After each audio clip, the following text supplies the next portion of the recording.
MCQ number 3 है बेटा हमारे पास, the logarithm of unity to any base is.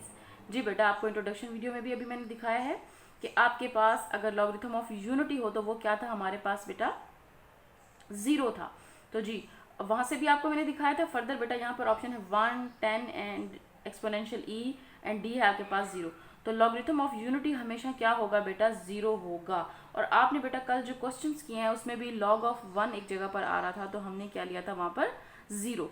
तो दैट्स वाई बेटा logarithm of unity means logarithm of 1। तो लॉगरिथम ऑफ 1 हमेशा क्या होता है, 0। फर्दर बेटा आप बुक से भी देख सकते हैं, दोबारा से दिखा देती हूँ मैं आपको।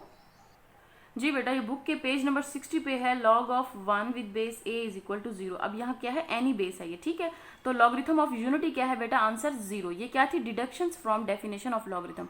तो ये आपने अपने पॉइंट जहन में रखना है। दैट्स वाई क्या हो जाएगा, log ऑफ यूनिटी या log of 1 is equal to 0, इसलिए मैंने ऑप्शन डी कर सर्कल किया है। जी बेटा, ये ऑप्शन हो गया आपके पास डी सर्कल। देन देखिए बेटा MCQ number 4, the logarithm of any number to itself as a base. जी बेटा, अब ऐसा नंबर जिसका आप लॉगरिथम ले रहे हैं और उस नंबर भी वही है और बेस भी वही है, तो बेटा आपके पास क्या आंसर आएगा। आंसर में आपके पास ऑप्शन है 1, 0, -1 एंड 10। जी बेटा, इसको मैं आपको सॉल्व करके दिखाती हूँ कि किस तरीके से होगा। जी बेटा, आप देखिए ये MCQ नंबर है आपके पास 4। ये देखें, अब आपने लॉगरिथम लेना है विद बेस इटसेल्फ, जो भी नंबर है वही बेस ले लेंगे। तो आपके पास क्या है बेटा, पहले जनरल फार्मूला लिख लिया जो आपके पास लॉगरिथम का है, वो किसके इक्विवेलेंट है, एक्सपोनेंशियल फॉर्म भी लिख लिया है।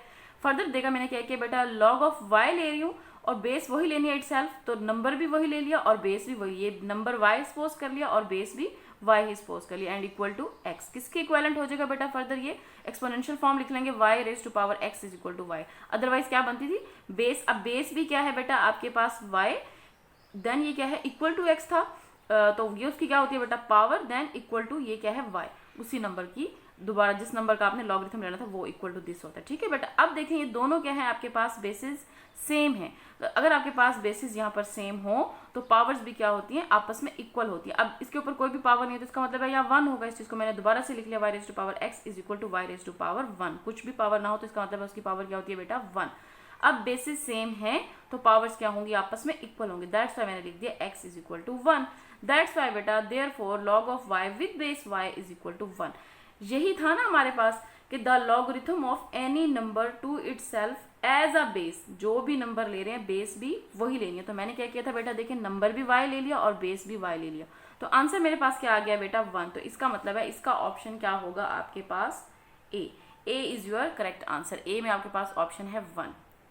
जी MCQ नंबर 5 देखें, log of e is equal to, जी बेटा आपने बताना है किसके इक्वल होगा, where e is equal to approximately 2.718। तो जी बेटा अगर आपके पास इस तरीके से MCQ की फॉर्म में आ जाए, किसी भी log की वैल्यू फाइंड करनी हो तो बेटा आप इजीली कैलकुलेटर से फाइंड करेंगे। आप क्या लिखेंगे कैलकुलेटर में, log लिखेंगे, साइंटिफिक कैलकुलेटर आपके पास मौजूद है, तो आपने क्या करना है, log लिख के देन आपने ब्रैकेट में लिख देना 2.718।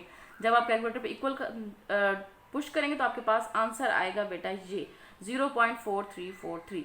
तो जी बेटा इसमें अब आपको लॉग टेबल यूज करने की जरूरत नहीं है क्योंकि ये MCQ, लेकिन अगर आप अपनी आसानी के लिए देखना भी चाह रहे हैं तो आप टेबल से भी देख सकते हैं, क्योंकि अब जब आपको MCQ वाली बेटा शीट मिलेगी मल्टीपल चॉइस, तो उस टाइम आपको बेटा लॉग टेबल प्रोवाइड नहीं किया जाता।